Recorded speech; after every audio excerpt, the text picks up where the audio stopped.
Igsoon, libakira bakang pagkatao.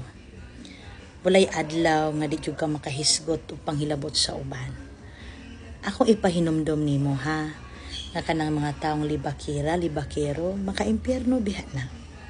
Sa ikawalo nga balaod sa Ginoo sa Ten Commandments nagaingon nga dili ta maghimo og bakak or mamakak or magbutang-butang sa atong isikatawo. Dan ngano man nga magmaritis man ta kanunay. Isuon para bitaw makalingkawas ka ni ana.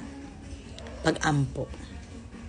Kay diya sa pag-ampo, ang pag-ampo makahimog milagro nga tultulan ang atong pangutok subay diya sa katarong.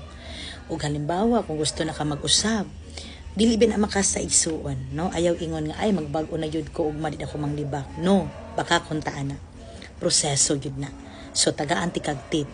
Halimbawa karong adlaw makapanglibak kag pulo. Paningkamuti ug mga siyam na lang.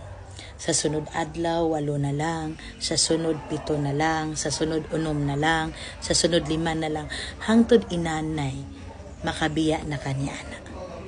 Munang likayan jud nato. Kana bitang magbutang-butang tag mga pulo nga walay kamatuoran, dako kay nang sala isuon.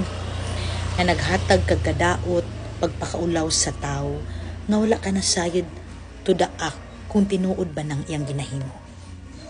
Kay ngano man, kung magin-anak ka nga klase nga pagkatao, basin mo niya na ihukom sa Ginoo nimo puhon. Kung unsay gihimo nimo ngadto sa uban, mahitabo sad na nimo. Munang likayan gyud nato nang magpakaulaw tag tawo ha, kung naamang gani mo wala na uyunin nila or ginabuhat diya ninyo, pakistorya mo in private, dili kay in public nga magpakaulaw mo sa tao, ichismis ilibak pa ninyo, unya wala ra bayoy kamatuoran, gumikan lang sa kasina nimo sa usa ka tawo. Kung dili na nimo undangan isuon ug magpagapos ka kanunay anang klase nga yawan-on nga kinaiya, maka-impierno na nimo. God bless.